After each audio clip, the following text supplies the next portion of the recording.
I'm your host, Jenny Turpin, and today I'm delighted to introduce you to Heather Barbieri, a registered dietitian and nutritionist.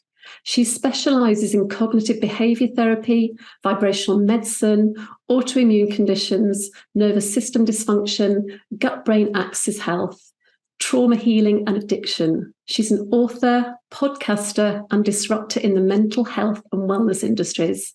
And today, Heather is going to be talking about utilising nutrition to reduce chronic pain.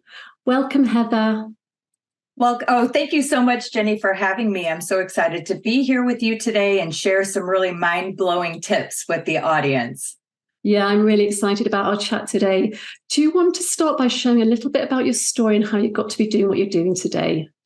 Absolutely. Well, like most people who are in the holistic health field, it's usually something that is personal that, triggered them. And so for myself, that's exactly what happened. In 1994, I got diagnosed with an autoimmune kidney disease. And at that time, I was told that I only had 5 years to live. I would be on dialysis or transplant. And there was just something within that did not resonate with me. And I said, that doesn't have to be my destiny.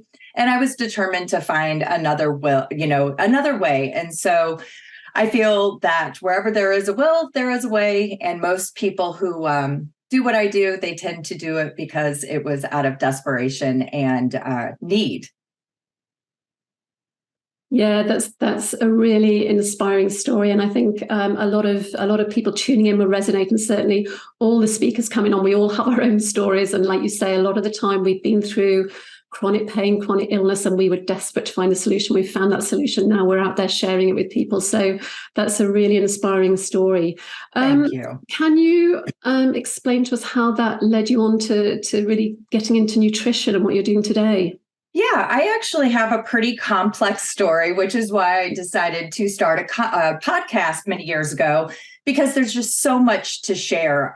My story began with getting a diagnosis, and then that led me down the path of nutrition. Once I started incorporating nutrition, I started feeling better. So when I was 11 years old, I used to complain a lot of, gut issues, digestion issues, appetite issues. And my mom would take me to the doctor, and they would, basically gaslight and say, hey, she's making it up. We can't find anything wrong. Unfortunately, this is before we really understood the complexity of the gut health or the gut-brain axis and how the two are correlated, and what's happening in your gut is going to have a massive impact on your mental health and vice versa. So that led me down that path, and that's when I became a registered dietitian. And then from there, I started working clinically and found that, I could share all of this amazing advice with people, but they weren't taking action. So that led me down pursuing a master's degree in understanding human behavior and how it's connected to our environment. And that has really been the nuts and bolts of my practice, and really driving action and change within people so that they can live a higher quality of life. Yeah, and today we're really going to focus in on nutrition and how we can use that to reduce chronic pain. But I know your experience is much, much wider, so we'll probably touch on other subjects as well. Do you want to start by just explaining to us how your diet can impact pain? Yeah, absolutely. So we, unfortunately, with our allopathic medicine, they don't really take into consideration how our nutrition is truly having an impact on our overall health and well-being, specifically our mental health and pain. So the reality is that most of us eat a convenience type diet out of necessity for our busy lives. And so as a result of that, we tend to indulge in a lot more refined processed foods out of necessity, things like sugar and a lot of wheat and corn products, alcohol, dairy. A lot of these foods are rooted in inflammatory properties that trigger a cytokine storm within our immune system. And inflammation is good. It's not a terrible thing. We need it in the event that we get injured and we need to start healing. The problem is that we are bombarded with inflammation. It's become a chronic issue. And for most of us, we don't know how to get out of this chronic cytokine storm, which is wreaking havoc on the overall overall body, specifically our immune system. And when it comes to pain, our sensitivity, our perception of pain. Most of this is related to alchemical responses within our endocrine system that trigger how our nervous system respond to all of these environmental cues. So you brought up lots of things that I want to come back to, including the nervous system. But I just have a question that popped up regarding sugar. Now, I'm based in France. I've just come back from the UK, and I was shocked at just how sugar has infiltrated everything. When you go into a shop, there's bars of chocolate there. Special bars of chocolate being brought out right next to the till, and the diet, certainly in the UK, and I think in a lot of Western Europe, it's become very fatty and sugary, and it's addictive, isn't it? Absolutely. Sugar is extremely addictive. When I was a young child, I literally was addicted to sugar, and I recall being as early as like 10 years old and hiding in a pantry with just a 5-pound bag of sugar and a spoon just sitting there. And so it's no wonder I had so many gut and depression and anxiety issues as I led into my adolescence and into my teen years. I literally was just addicted to sugar.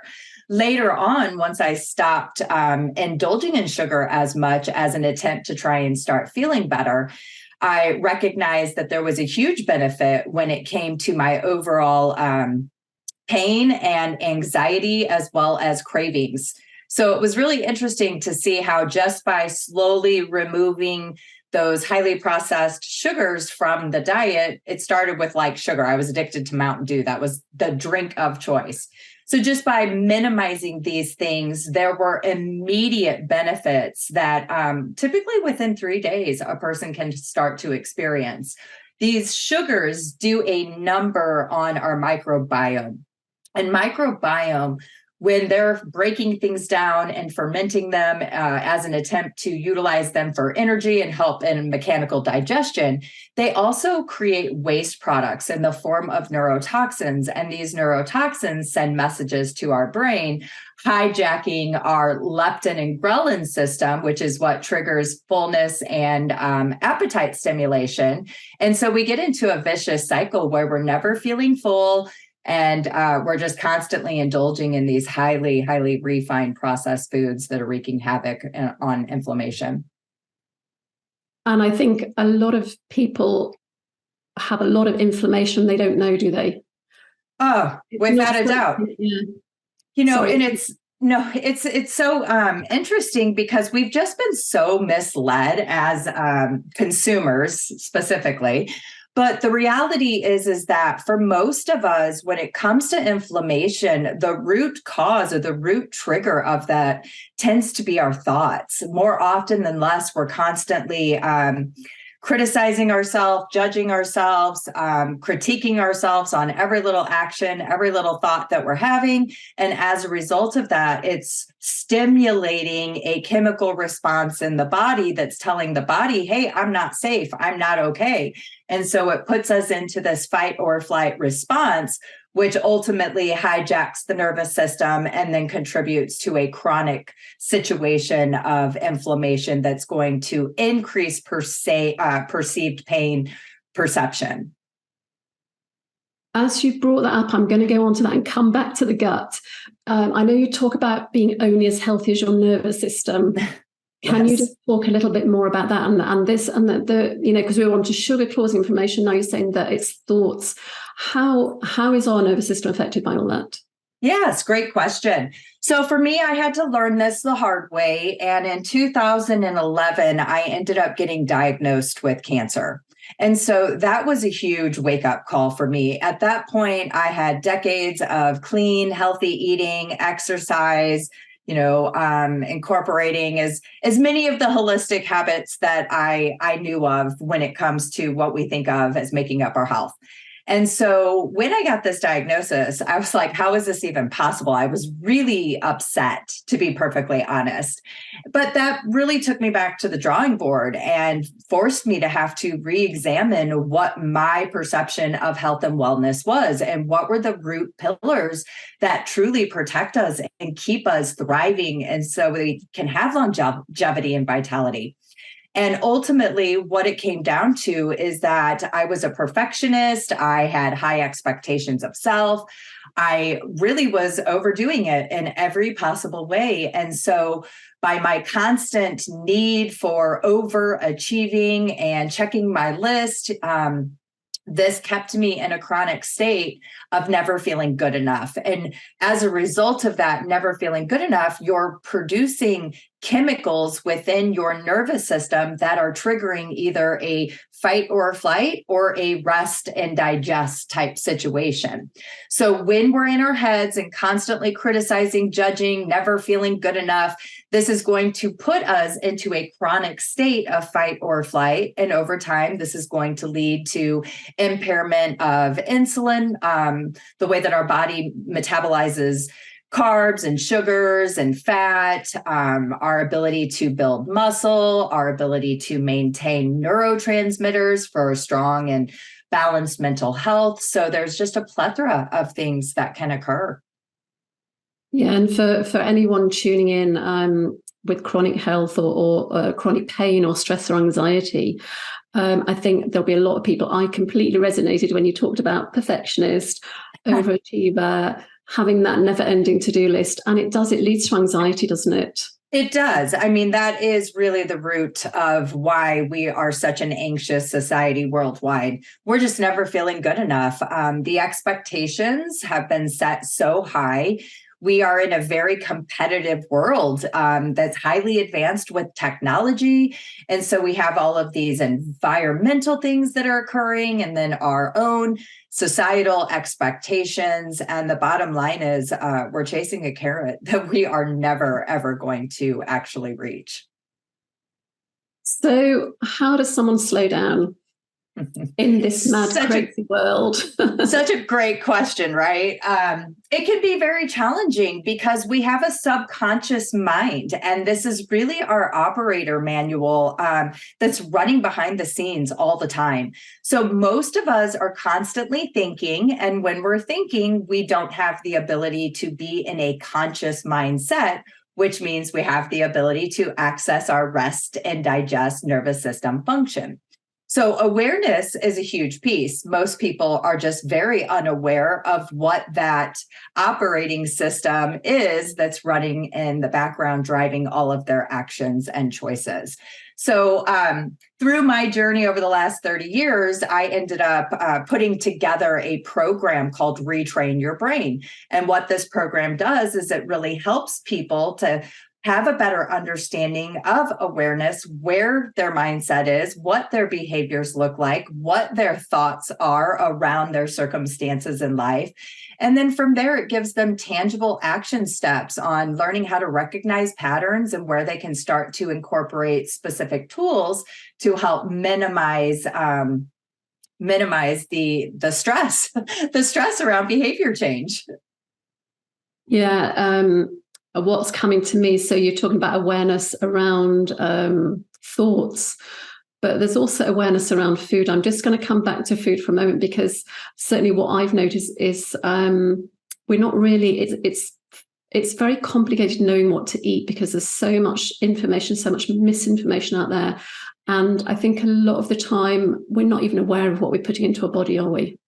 Oh, absolutely not. Unfortunately, when it comes to our food has been designed over the last 70 years to really be a circumstance of convenience and indulgence.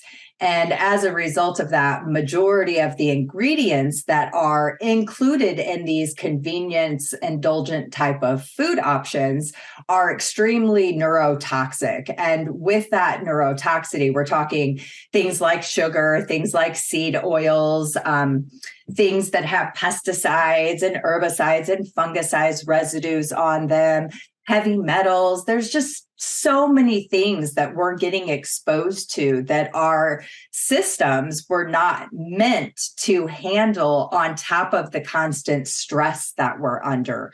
So for me personally, when I typically am working with clients, a lot of times we don't even address food initially. We really get to what are their habits, what are their typical subconscious actions that they take unawareingly, and we start to create solutions so that we can truly design a lifestyle that's going to be sustainable and realistic for whatever the circumstances are for an individual or a family unit.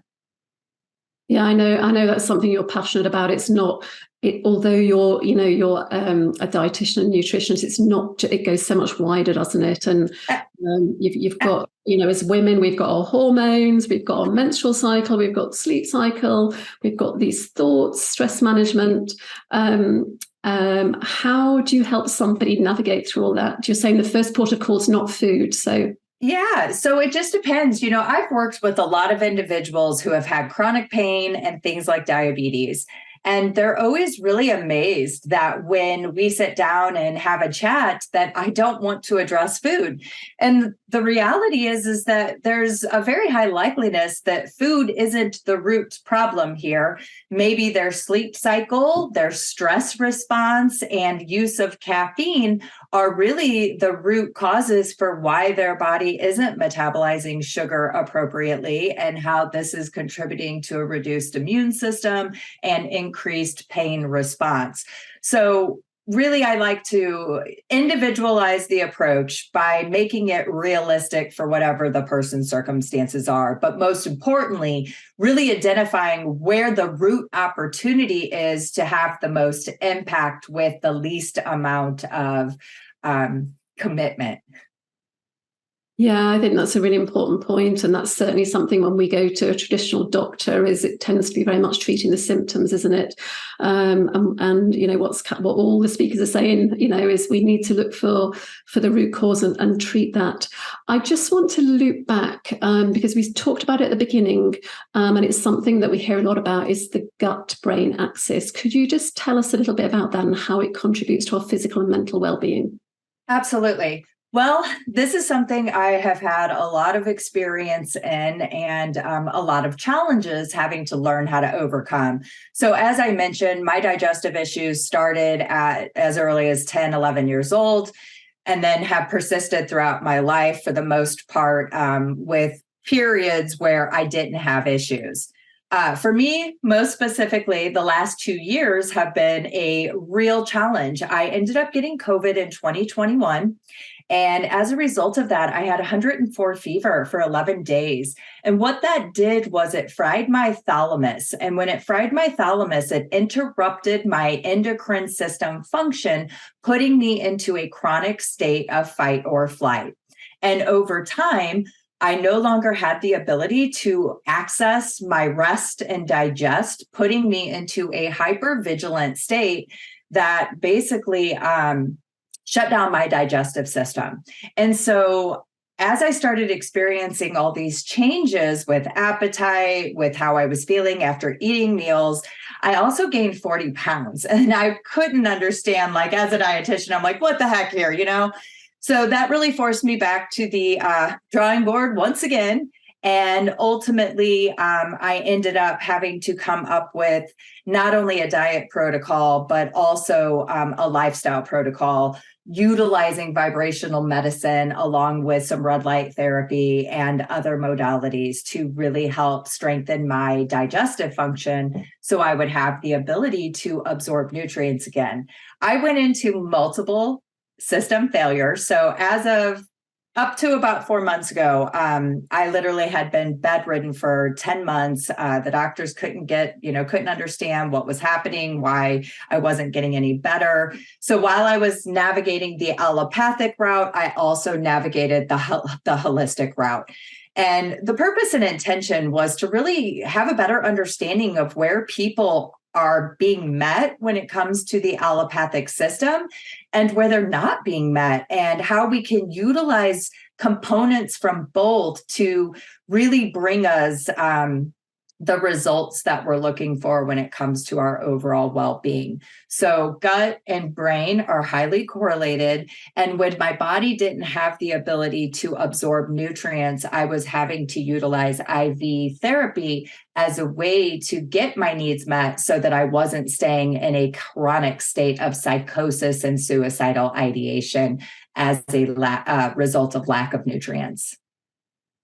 You mentioned vibrational medicine. Yes. For anyone tuning in who doesn't know what that is, what is vibrational medicine? How does it work? So vibrational medicine is truly the root of our being. Everything is a vibrational frequency, whether it's coming from sound or light or our electromagnetic field in which we exist. We have been bombarded over the last 70 years through the advancement of technologies. Most specifically, we're dealing with 5G. A lot of people don't understand that with 5G, the particles are much smaller, so they have the ability to travel at a much faster rate. However, because they are smaller and travel so fast, we need a lot more of these cell towers placed more frequently. And with that being said, what this does is it puts us in a constant state of being exposed to these free radicals or these radioactive particles that are contributing to free radicals within our own system. And that is what really is the root cause of that inflammatory response. It's an attempt to try and heal all of these holes that are being burned into the cell membranes from all of the environmental toxicity. And when I say environmental toxicity, it's not just the air we breathe and the water we drink. It's coming from a multitude of things. And many of these things, we do have the ability to control and start putting protective measures in to minimize that exposure. And well done for looking at how you do today after 10 months being bedridden and finding a solution.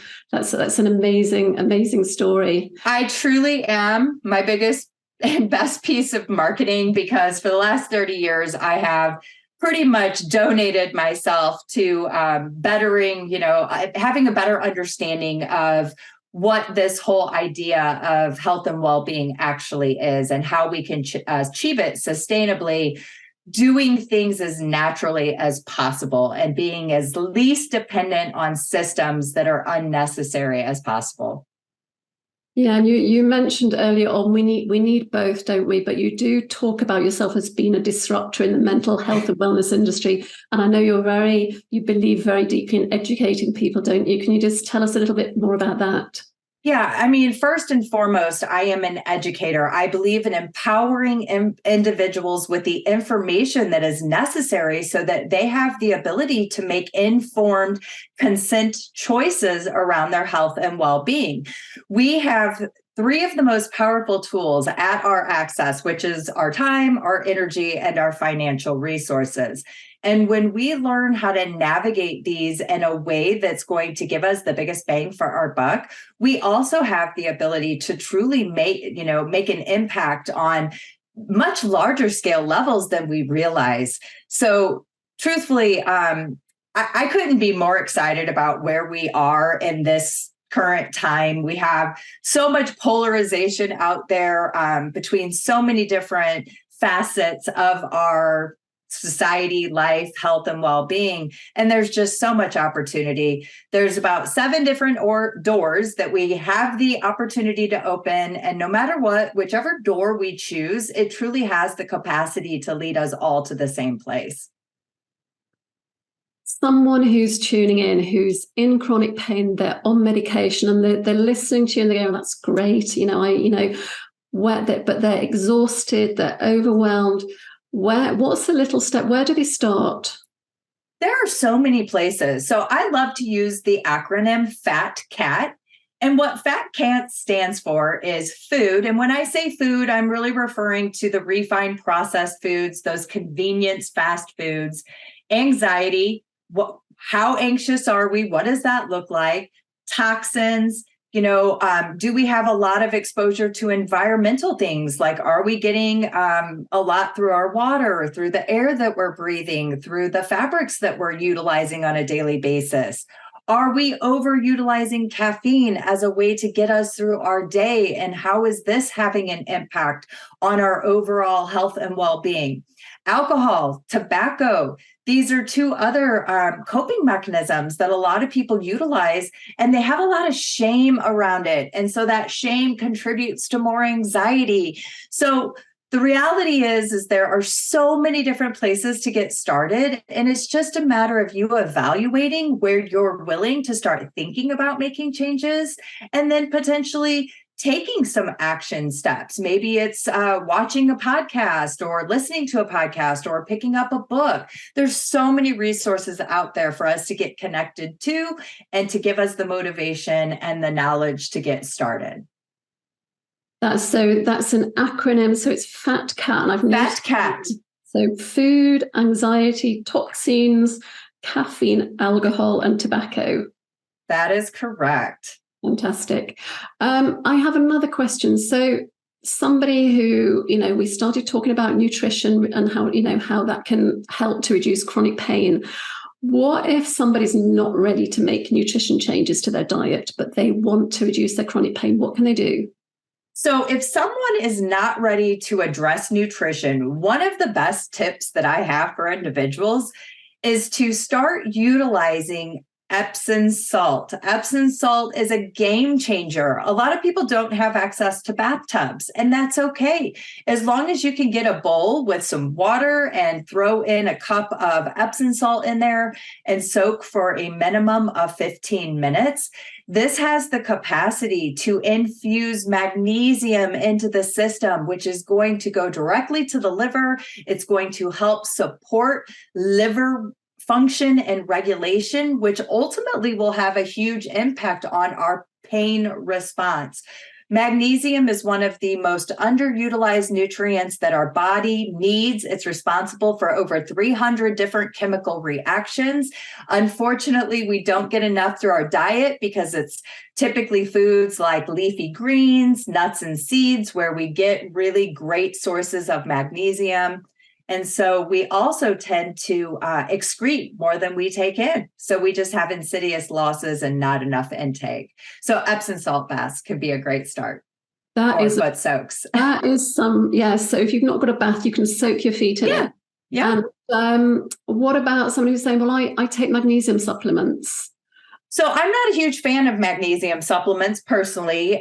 Again, there's a lot of toxicity in the supplement industry. Bottom line is it's all about profit. So they're going to cut corners wherever they can. And with that, we get a lot of exposure to things like heavy metals and pesticides, and also things that are in the capsule. The capsule can be really problematic, especially if we're suffering from something like SIBO or some sort of bacterial infection in our gut that can just be really problematic. So again, I'm sorry, where were we at? We were talking about, I was asking about magnesium capsules because I know I'd heard that a lot of it's not even absorbed by the body, is it? Exactly. Yeah. So when it comes to magnesium, one of the best ways to ensure that we get it is just by getting exposure to it through our skin. So our skin is the most absorbent organ that we have. It's the fastest way to utilize that magnesium in our system and have it distributed within 15 minutes so that it can be utilized in all of the capacities that it needs to support sleep, digestive function, reducing pain, cognitive function, all kinds of things. And in terms of adding it to your diet without taking supplements, you talked about leafy greens, nuts, and seeds. Is that right? Correct. Those are all excellent sources of magnesium that we can get naturally in the foods that we have access to. Of course, raw organic is always going to be a great place to start. However, if you can't afford the raw and organic, trying to find, something comparable at your local grocery store or farmer's market can be easy. And then just soaking those things in baking soda, like 1 to 2 teaspoons or tablespoons of baking soda for 10 minutes can help with pulling out some of those excess toxins that we don't want exposure to. So that's another great tip for helping to reduce your chronic pain and anxiety and stress. Thank you so much for coming on today, Heather. Do you have any last words before we wrap up? I just want to say to the audience, no matter where you're at in this journey, just know that there is hope, there are solutions, and it's just a matter of giving yourself permission to know that you deserve better. And sometimes in order to receive better, it is going to require some commitment as well as a little bit of hope. So just stay hopeful and anything is possible. Fantastic last words. Thanks so much for coming on today. Have a fabulous day, and thank you for listening